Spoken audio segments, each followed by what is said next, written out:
بسم اللہ الرحمن الرحیم۔ اللہ تبارک تعالیٰ کے بابرکت نام سے شروع کرتا ہوں جو بڑا مہربان اور نہایت رحم کرنے والا ہے۔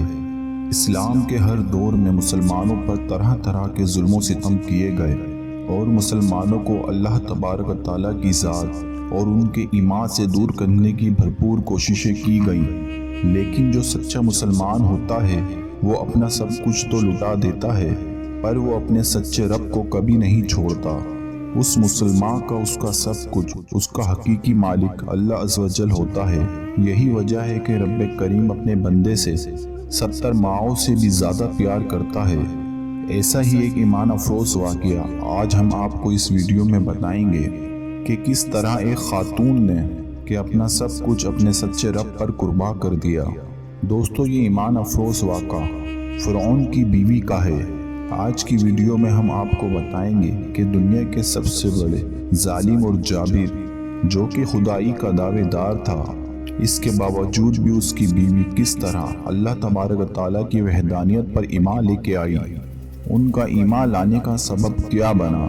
اور جب فرعون کو اپنی بیوی کے ایمان لانے کی خبر ملی تو اس بخت نے اپنی بیوی پر ظلم و ستم کے کون کون سے پہاڑ گرائے، اور فرعون کی بیوی کون تھی، کس کی اولاد میں سے تھی۔ اس قابل رشک قربانی کے بعد اللہ تبارک تعالیٰ نے اس نیک خاتون کو کس قدر مقام اور مرتبہ عطا فرمایا تھا۔ فرعون کی بیوی جس کا نام حضرت آسیہ رضی اللہ تعالیٰ عنہا تھا، یہ بادشاہ مصر ریان بن ولید کی اولاد میں سے تھی، اور یہ ریان بن ولید وہی بادشاہ تھا جو حضرت یوسف علیہ السلام کے دور میں بادشاہ مصر تھا، اور یہ خوش نصیب بادشاہ حضرت یوسف علیہ السلام پر ایمان لے آیا تھا۔ فرعون کی بیوی حضرت آسیہ رضی اللہ تعالی عنہا انتہائی حسین و جمیل خاتون تھی، کیونکہ یہ خاتون بادشاہ کی اولاد میں سے تھی۔ اسی وجہ سے ان کے پاس مال و دولت کی کوئی کمی نہیں تھی، اس وجہ سے ہر وقت خدام ان کے آگے پیچھے رہا کرتے تھے۔ یہ پاک دامن خاتون فرعون کو ناپسند کرتی تھی، لیکن فرعون کیونکہ اس وقت مصر کا بادشاہ تھا، اسی وجہ سے فرعون نے اس خوبصورت عورت کی خوبصورتی کو دیکھ کر زبردستی اس سے نکاح کر لیا تھا، جبکہ حضرت آسیہ رضی اللہ تعالی عنہا اور ان کے والدین اس نکاح سے خوش نہیں تھے، لیکن انہوں نے حالات کی مجبوری کی وجہ سے حضرت آسیہ رضی اللہ تعالی عنہا کا نکاح فرعون سے کر دیا تھا۔ فرعون کو حکومت و سلطنت اور مال و دولت کی کثرت اور طاقت کے نشے نے حد سے زیادہ مغرور اور بے لگام بنا دیا تھا۔ اس طرح اس بدبخت کافر نے ہزاروں بنی اسرائیل کے لوگوں کو اپنا غلام بنا کے رکھا ہوا تھا اور ان پر طرح طرح کے ظلم کرتا تھا، کیونکہ اس بدبخت نے خدائی کا دعویٰ کر رکھا تھا، اس لیے وہ تمام انسانوں کو اپنا غلام تصور کرتا تھا اور ان معصوم لوگوں کے ساتھ جانوروں جیسا سلوک کرتا تھا۔ چنانچہ وقت یوں ہی تیز رفتاری کے ساتھ چلتا رہا، سال مہینوں میں، مہینے ہفتوں میں اور ہفتے دنوں میں تبدیل ہو کر گزرتے چلے گئے، اور پھر وہ وقت بھی آ گیا کہ اللہ کے پیارے نبی حضرت موسیٰ علیہ السلام اور حضرت ہارون علیہ السلام اس دنیا میں تشریف لائے، اور مصر کی زمین لا الہ الا اللہ کی صداؤں سے گونج اٹھی۔ اللہ تبارک تعالیٰ نے حضرت موسیٰ علیہ السلام اور حضرت ہارون علیہ السلام کو فرعون کی طرف دعوت ہدایت دینے کے لیے اور اللہ کی راہ پہ آنے کے لیے مبعوث فرمایا تھا۔ اللہ تبارک تعالیٰ کے ان پیغمبروں نے بنی اسرائیل کو اللہ تبارک تعالیٰ کی وحدانیت کی طرف بلایا اور لوگوں کو باطل معبودوں کی پوجا کرنے سے منع کیا۔ حضرت موسیٰ علیہ السلام نے فرعون کو طرح طرح کے معجزات دکھائے، لیکن اس کے باوجود بھی یہ لوگ کفر اور سرکشی پہ اڑے رہے اور اللہ تبارک تعالیٰ کی وحدانیت کا مسلسل انکار کرتے رہے۔ اس کے باوجود حضرت موسیٰ علیہ السلام فرعون کو اور بنی اسرائیل کے بدبخت انسانوں کو دعوت حق دیتے رہے۔ جب فرعون حضرت موسیٰ علیہ السلام کی اس تبلیغ سے تنگ آ گیا تو فرعون نے یہ خیال کیا کہ کیوں نہ حضرت موسیٰ علیہ السلام کو لوگوں کے سامنے جھوٹا ثابت کیا جائے۔ چنانچہ فرعون نے حضرت موسیٰ علیہ السلام کو جھوٹا ثابت کرنے کے لیے ایک خاص دن مقرر کیا، جس دن مصر کے اندر ایک بہت بڑا میلہ لگتا تھا اور میلے کے اندر کثیر تعداد میں لوگ جمع ہوتے تھے۔ چنانچہ فرعون نے مصر کے تمام بڑے بڑے جادوگروں کو بلایا اور حضرت موسیٰ علیہ السلام کو جھوٹا ثابت کرنے کا کہا۔ جب وہ میلے کا دن آیا، ایک وسیع و عریض میدان سجایا گیا اور ادھر فرعون اپنی فرعونیت کے نشے میں مغرور ہو کر اپنے عالی شان تخت پر جا بیٹھا، اور سلطنت کے کونے کونے سے بلائے گئے بڑے بڑے جادوگر بھی جمع ہو چکے تھے، اور اسی طرح ہزاروں افراد کا مجمع بھی جمع ہو چکا تھا، اور یہ حق و باطل کا عظیم و ترین معرکہ تھا جس کو دیکھنے کے لیے بے شمار لوگ جمع ہوئے تھے۔ اور ادھر اللہ تبارک و تعالیٰ کے سچے نبی حضرت موسیٰ علیہ السلام اور حضرت ہارون علیہ السلام بھی تشریف لا چکے تھے۔ حضرت موسیٰ علیہ السلام کے چہرے پر جاہ و جلال نظر آ رہا تھا۔ چنانچہ اس بڑے معرکے کا آغاز ہوا، اور فرعون کے جادوگروں نے فرعون کی قسم کھا کر اپنی جادو کی لاٹھیاں اور رسیاں پھینکنی شروع کر دیں، تو وہ لاٹھیاں اور رسیاں ایک دم سے سانپ بن کر پورے میدان میں دوڑنے لگیں۔ ان سانپوں کو دیکھ کر پورے مجمع کے اندر خوف و ہراس پھیل گیا، اور تمام لوگ بدحواس ہو کر ادھر ادھر بھاگنے لگے۔ ادھر فرعون اور اس کے جادوگر اپنے نشے میں بدمست ہو کر تالیاں بجانے لگے اور اس منظر کو دیکھ کر خوش ہونے لگے۔ اور ادھر اللہ تبارک تعالیٰ نے اپنے پیارے پیغمبر کو اپنا عصائے مبارک پھینکنے کا حکم دیا، تو اس وقت حضرت موسیٰ علیہ السلام نے اللہ تبارک تعالیٰ کے حکم کی تکمیل کرتے ہوئے اپنے عصا مبارک کو ان سانپوں کے ہجوم میں ڈال دیا۔ چنانچہ دیکھتے ہی دیکھتے حضرت موسیٰ علیہ السلام کا عصا ایک خوفناک اور ہیبت ناک اسدے کی شکل میں اختیار ہو گیا، جس نے جادوگروں کے تمام چھوٹے چھوٹے سانپوں کو نگل لیا۔ حق و باطل کا یہ معرکہ دیکھ کر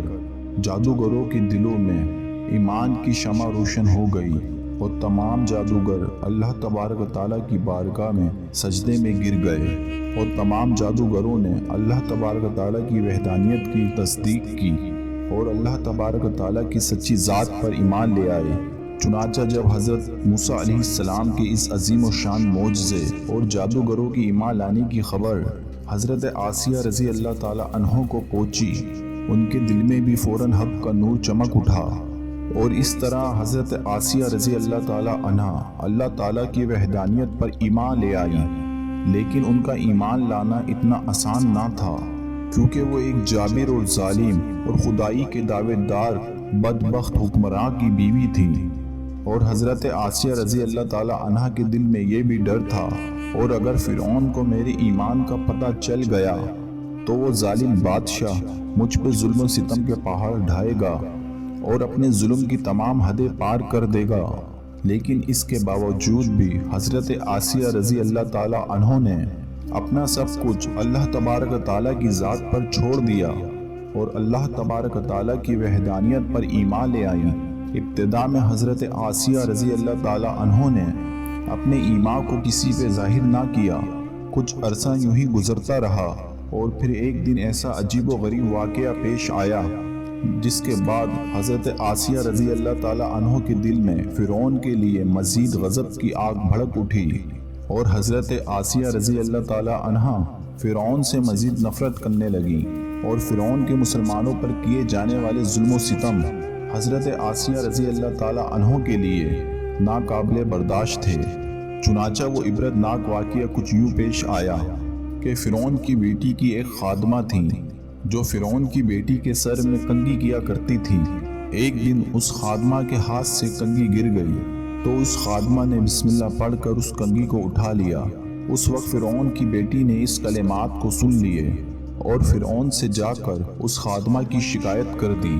کہ وہ خادمہ آپ کے علاوہ کسی اور کو خدا مانتی ہے اور آپ کے علاوہ کسی اور کی عبادت کرتی ہے۔ یہ بات سن کر فرعون لال پیلا ہو گیا، اور اس نے غضبناک ہو کر اس خادمہ کو دربار میں بلایا اور اس خادمہ کی ایمان لانے کی حقیقت دریافت کی کہ آخرکار وہ کس کو خدا مانتی ہے۔ اور فرعون اس سے کہنے لگا، کیا تم میرے علاوہ کسی اور کو خدا مانتی ہو؟ تو اس وقت اس خادمہ نے فوراً جواب دیا کہ ہاں، میرا اور تیرا رب اللہ عز و جل ہے، وہی وحدہ لا شریک ہے اور اس کے علاوہ اس کا کوئی شریک نہیں۔ چنانچہ خادمہ کی یہ بات سن کر فرعون اس پر مزید غضبناک ہو گیا۔ چنانچہ فرعون نے اس خادمہ کو اور اس کے معصوم بچوں کو جلتے ہوئے تیل میں ڈال دیا اور ان کو شہید کر دیا۔ یہ خوفناک اور دل خراش منظر اس وقت فرعون کی بیوی بھی دیکھ رہی تھی۔ اسی دوران اللہ تبارک و تعالیٰ کی قدرت کی جلوہ گری ہوئی اور اللہ تبارک و تعالیٰ نے حضرت آسیہ رضی اللہ تعالیٰ عنہا کی آنکھوں سے غیب کے پردے ہٹا دیے تھے اور فرعون کی بیوی کی بصیرت کو روشن فرما دیا تھا۔ اور فرعون کی بیوی نے یہ منظر بھی دیکھا کہ فرشتے اس خادمہ کی روح کو لے کر آسماں کی طرف جا رہے ہیں۔ اس طرح فرشتوں کا منظر دیکھنے کے بعد فرعون کی بیوی کا ایمان مزید مضبوط ہو گیا اور وہ مزید اللہ تبارک و تعالیٰ کی وحدانیت کا یقین کرنے لگی اور حضرت موسیٰ علیہ السلام کی صداقت اور حقانیت بھی واضح ہو گئی۔ اس خوفناک منظر کو دیکھنے کے بعد فرعون کی بیوی سوچ میں پڑ گئی اور سوچنے لگی کہ میں مسلمان ہونے کے باوجود بھی مسلمانوں پر ہونے والے ان ظلم و ستم کو کس طرح برداشت کر سکتی ہوں۔ ابھی فرعون کی بیوی انہی خیالات میں گھومتی کہ فرعون اپنی بیوی کے پاس آیا اور اس مظلوم عورت کے اوپر کیے جانے والے ظلم و ستم کی داستان کو اپنی بیوی سے بیان کرنے لگا۔ اس وقت فرعون کی بیوی نے دل ہی دل میں فرعون کے خلاف بغاوت کا علم بلند کرنے کا ارادہ کر لیا تھا۔ جب فرعون نے اپنی بیوی کو اس مظلوم عورت کو شہید کرنے کی خبر دی تو فرعون کی بیوی نے فرعون سے کہا کہ اللہ تیری خرابی ہو، کس شے نے اللہ تبارک و تعالیٰ کے مقابلے میں تجھے اتنا بے باک کر دیا ہے؟ یہ بات سن کر فرعون ایک بار پھر بھڑک اٹھا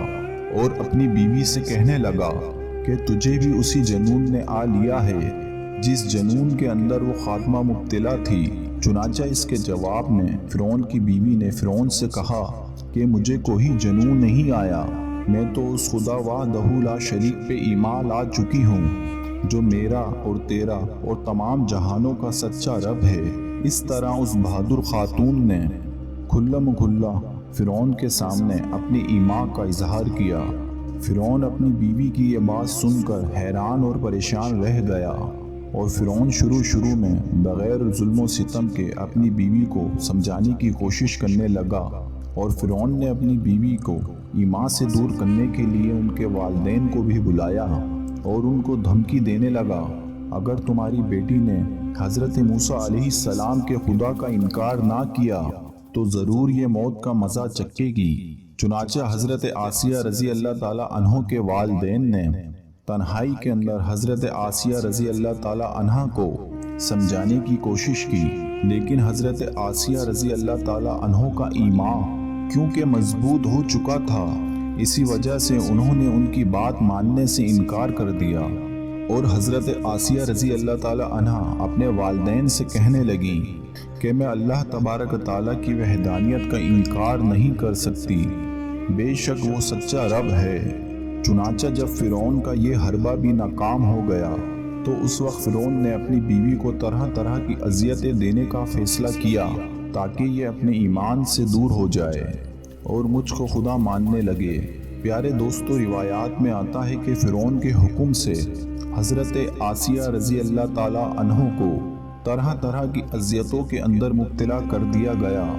حتیٰ کہ حضرت آسیہ رضی اللہ تعالیٰ عنہ کے ہاتھوں اور پاؤں میں نیخے لگا کر دھوپ کی طرف سورج کی طرف رخ کر کے لٹا دیا گیا اور آپ کے سینے کے اوپر چکی کا بھاری بھرکم پتھر رکھ دیا گیا تاکہ آپ ہل نہ سکیں۔ لیکن ان تمام تر تکلیف اور مسائل کے باوجود بھی حضرت آسیہ رضی اللہ تعالیٰ عنہ کے ایمان کے اندر ذرہ برابر بھی کمی نہ آئی، بلکہ ان تمام تر تکلیف کے باوجود بھی آپ کے ایمان کے اندر مزید اضافہ ہوتا چلا گیا۔ چنانچہ جب فرعون نے ان تمام تر تکلیف کے بعد اپنی بیوی سے ایمان سے پھرنے کا کہا تو حضرت آسیہ رضی اللہ تعالیٰ عنہ نے بڑا ہی ایمان افروز اور ایمان کو تازہ کر دینے والا جواب دیا، جس سے فرعون کا گھمنڈ خاک میں مل گیا اور فرعون حضرت آسیہ رضی اللہ تعالیٰ عنہ کی ایمان کے آگے گھٹنے ٹیکنے پر مجبور ہو گیا۔ چنانچہ حضرت آسیہ رضی اللہ تعالیٰ عنہ نے ارشاد فرمایا، اے دشمن خدا اور ظالم انسان، تو میرے وجود پر تو قادر ہو سکتا ہے لیکن میرا دل اللہ تبارک تعالیٰ کی پناہ میں ہے۔ اگر تو میرے جسم کے ہر حصے کو بھی کاٹ دے تب بھی میرا عشق و ایمان اللہ تبارک و تعالیٰ کی بارگاہ میں بڑھتا چلا جائے گا۔ اسی دوران جب حضرت آسیہ رضی اللہ تعالیٰ عنہا پر ظلم و ستم کے پہاڑ گرائے جا رہے تھے، حضرت موسیٰ علیہ السلام وہاں سے گزرے تو حضرت موسیٰ علیہ السلام سے حضرت آسیہ رضی اللہ تعالیٰ عنہا نے سوال کیا، کیا میرا رب مجھ سے راضی ہے؟ تو حضرت موسیٰ علیہ السلام نے ارشاد فرمایا، اے آسیہ رضی اللہ تعالیٰ عنہا، آسماں کے فرشتے تیرے انتظار میں ہیں اور اللہ تبارک و تعالیٰ تیرے ایمان اور تیرے کارناموں پر فخر فرماتا ہے۔ آپ اللہ تبارک و تعالیٰ کی بارگاہ میں سوال کریں، آپ کی ہر حاجت پوری کی جائے گی۔ اس وقت حضرت آسیہ رضی اللہ تعالیٰ عنہا نے اللہ تبارک و تعالیٰ کی بارگاہ میں یہ دردناک دعا کی، اے میرے پروردگار، میرے لیے اپنے پاس جنت میں ایک گھر بنا اور مجھے فرعون اور اس کے ظلم سے نجات دے اور مجھے ان ظالموں سے نجات بخش۔ ادھر فرعون نے جب حضرت آسیہ رضی اللہ تعالیٰ عنہا کو ایمان سے دور کرنے کی تمام تر کوششیں کر لیں اور ہر کوشش کے اندر ناکامی کا سامنا کرنا پڑا، تو اس وقت فرعون نے حضرت آسیہ رضی اللہ تعالیٰ عنہ کو شہید کرنے کا فیصلہ کر لیا اور آخری حربے کے طور پر فرعون نے اپنے کارندوں سے کہا کہ ایک بہت بڑی چٹان لے کر آؤ، اگر یہ چٹان دیکھ کر اپنے ایمان پہ قائم رہتی ہے تو یہ چٹان اس پر گرا دینا، اور اگر یہ ایمان سے پھر جاتی ہے تو پھر یہ میری بیوی ہے۔ اس خوفناک منظر کے وقت جہاں ایک طرف زندگی ہے اور دوسری طرف موت کھڑی ہے،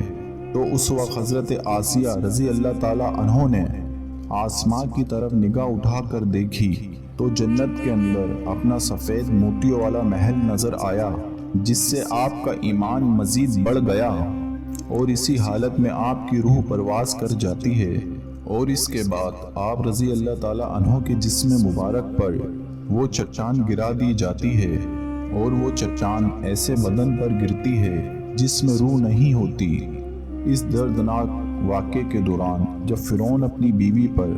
طرح طرح کے ظلم کر رہا تھا، اس وقت اللہ تبارک و تعالیٰ نے اپنے فرشتوں کو حضرت آسیہ رضی اللہ تعالیٰ عنہا پہ مقرر کر دیا تھا، اور وہ فرشتے حضرت آسیہ رضی اللہ تعالیٰ عنہا پر سایہ کیے ہوئے تھے اور ان کو جنت کے اندر اپنا مقام دکھا دیا تھا، جس کی وجہ سے حضرت آسیہ رضی اللہ تعالیٰ کا ایمان مزید مضبوط ہو گیا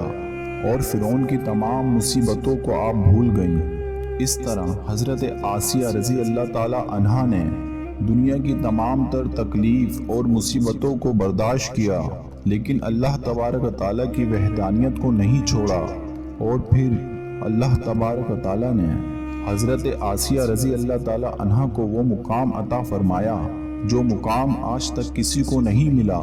حضرت آسیہ رضی اللہ تعالیٰ عنہا جب جنت میں جائیں گی تو اللہ تبارک و تعالیٰ ان کو یہ نعمت عطا فرمائے گا، تو وہ جنت میں حضور پاک صلی اللہ تعالیٰ علیہ وسلم کی زوجہ مبارکہ ہوں گی۔ اللہ تبارک و تعالیٰ ان کا شمار حضور صلی اللہ علیہ وآلہ وسلم کی ازواج مطہرات میں فرمائے گا۔ اللہ تبارک و تعالیٰ سے دعا ہے کہ اللہ تبارک و تعالیٰ ہمیشہ اپنا عشق و ایمان سلامت رکھنے کی کوشش عطا فرمائے، اور رسول کریم صلی اللہ تعالیٰ علیہ وآلہ وسلم کی محبت ہمارے دلوں میں پیوست فرمائے۔ آمین۔